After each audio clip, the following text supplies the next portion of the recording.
प्यारे बच्चों, आप सभी को ग्रेस आंटी की ओर से बहुत सारा प्यार। यदि आप बड़े ध्यान से सुनेंगे तो मैं आपको एक बहुत अच्छी कहानी सुनाऊंगी। क्या आपको पता है कि ये सुंदर पृथ्वी, बड़े बड़े पहाड़, कलकल करती हुई नदियां, हरे भरे पेड़, गीत गाती चिड़ियों को किसने बनाया? हाँ, बिल्कुल सही, परमेश्वर ने। अच्छा, ये बताओ कि सप्ताह में 7 दिन क्यों होते हैं? चलो मैं ही तुम्हें बताती हूँ।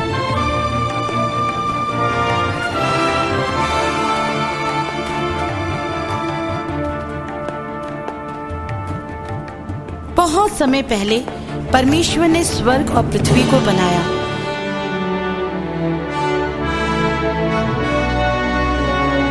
स्वर्ग में सब कुछ बहुत ही सुंदर, चमकदार और अच्छा था।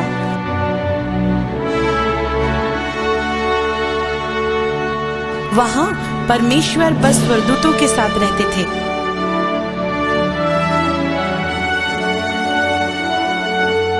स्वर्गदूत दिन भर गीत गाते, परमेश्वर की स्तुति करते, उसके नाम को ऊंचा करते थे।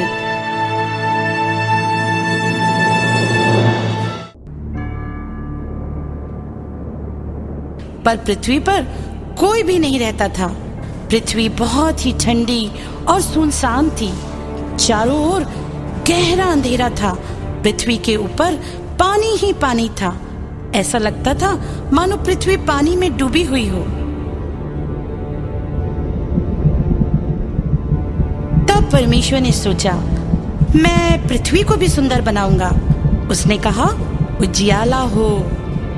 परमेश्वर के मुंह से जैसे ही ये शब्द निकला, वैसे ही तुरंत उजियाला हो गया और अंधकार दूर भाग गया।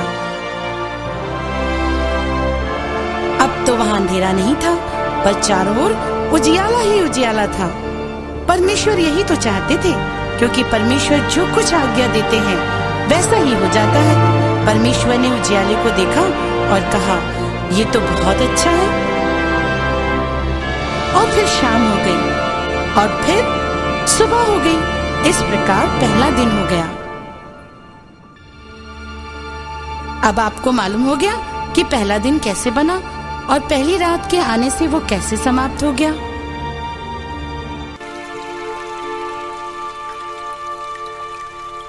दूसरे दिन भी परमेश्वर संसार को सुंदर बनाने के कार्य में जुटे रहे। पृथ्वी में तो बहुत सा पानी था। तब परमेश्वर ने कहा, पानी 2 भाग हो जाए।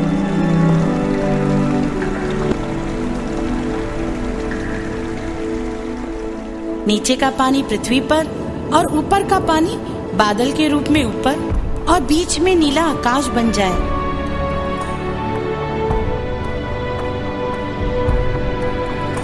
उसके आज्ञा देने की देर थी कि आकाश बन गया। आकाश बहुत ही सुंदर नीले रंग का था और उसमें प्यारे सफेद बादल भी छाए थे।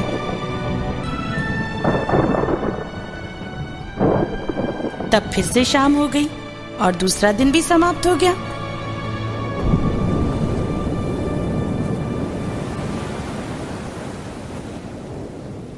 तीसरे दिन परमेश्वर ने देखा, अरे पृथ्वी तो अभी भी पानी से ढकी है। उसने कहा, पृथ्वी का पानी एक जगह इकट्ठा हो जाए, और वैसा ही हो गया। जानते हो उसने इस पानी को क्या कहा? समुद्र। समुद्र, सुंदर नीला समुद्र। पानी के इकट्ठे होने से आसपास सूखी भूमि दिखाई देने लगी। यही वो भाग है जिसमें हम रहते हैं।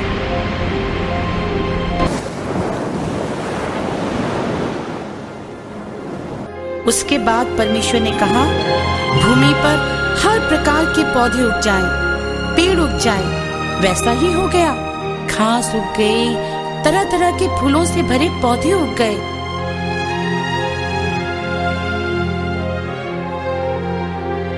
वाह, जो फूल उसने बनाए थे वे देखने में बहुत सुंदर और भिन्न भिन्न रंगों के थे। उनकी खुशबू हवा के साथ चारों ओर फैल रही थी।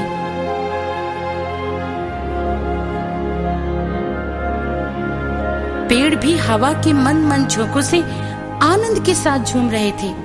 जब तीसरे दिन शाम हुई तो पृथ्वी सचमुच में बहुत सुंदर हो गई थी।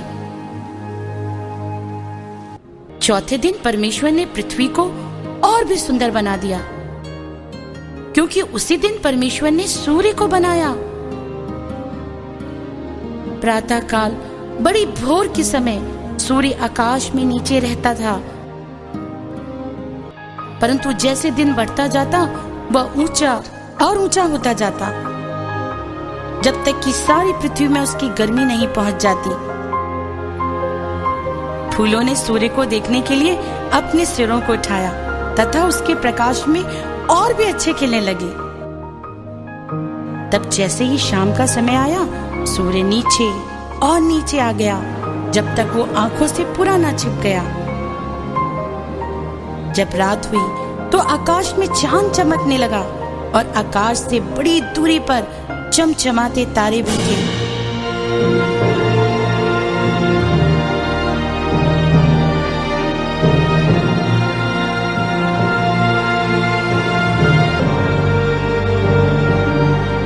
परमेश्वर ने कहा, अब से सदा सूर्य दिन में व चंद्रमा रात में चमका करेगा। और इस प्रकार परमेश्वर ने चौथे दिन सूरज, चांद और तारों को बनाया।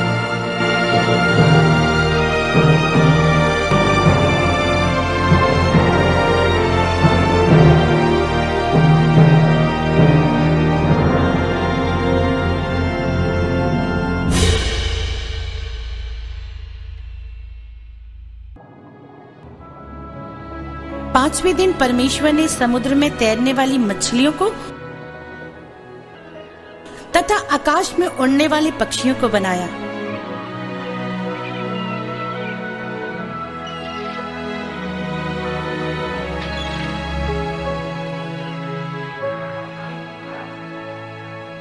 परमेश्वर ने पक्षियों को भी अद्भुत पंख दिए, जिन पर इंद्रधनुष के विभिन्न रंग थे। परमेश्वर ने उनको सुंदर आवाज दी, सुंदर बोली दी, ताकि वो पेड़ों पर यहाँ से वहां फुदकती हुई चहचहाती और गाती रहें।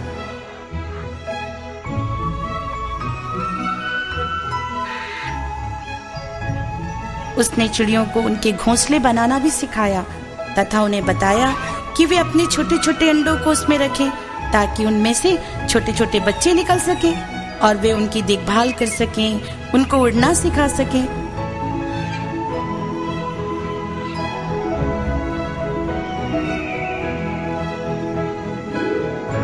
उसने बड़ी व छोटी मछलियों को बनाया। उसने उन्हें बहुत लचकदार और सुंदर बनाया। विभिन्न रंगों से रंगीले उनके पंख पानी के अंदर चमक रहे थे। समुद्र में मछलियां बहुत ही आनंदित थीं, क्योंकि वे पानी में जैसा चाहे नाच व तैर सकती थी।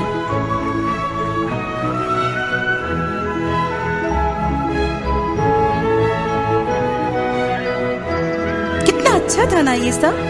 फिर शाम हो गई और पांचवा दिन भी समाप्त हो गया। फिर सुबह हुई और आया छठवां दिन। छठवां दिन सबसे बड़ा दिन था। उस दिन परमेश्वर ने सब प्रकार की जानवर बनाए।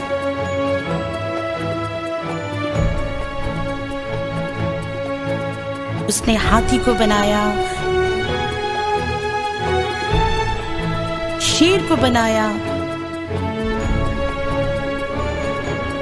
घोड़े, गाय, खरगोश, कुत्ते, बिल्ली, चूहे बनाए। उसने संसार के सब जीवित प्राणियों को बनाया।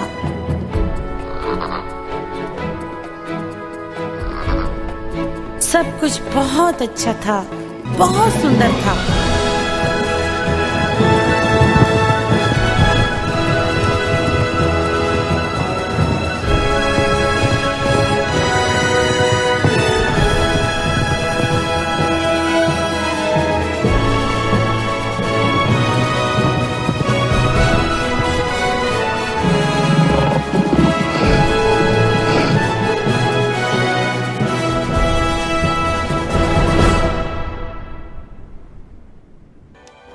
परमेश्वर ने कहा, अब मैं मनुष्य को बनाऊंगा जो देखने में, स्वभाव में बिल्कुल मेरे समान होगा।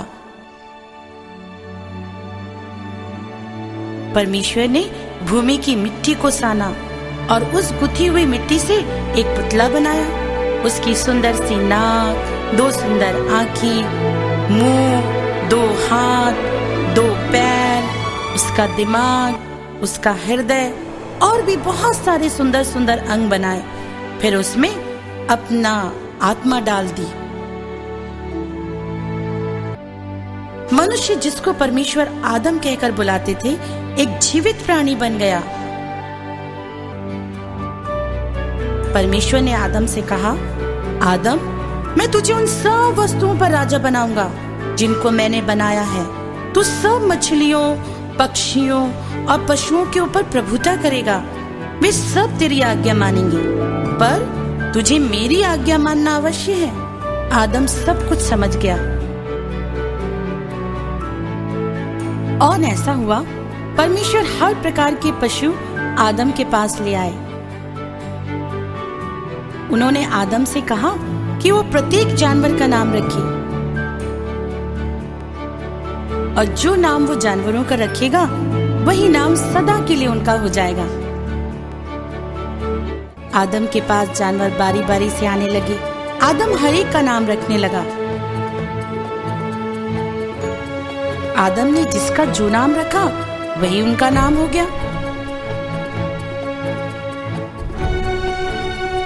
जब सब जानवर आदम के पास से चले गए तो वो एकदम अकेला हो गया। उसके पास कोई साथी न था। परमेश्वर समझ गए कि आदम को अकेलापन लग रहा है। परमेश्वर ने कहा, आदम का अकेला रहना अच्छा नहीं है। मैं उसके लिए एक साथी बनाऊंगा। तब परमेश्वर ने आदम को गहरी नींद में डाल दिया।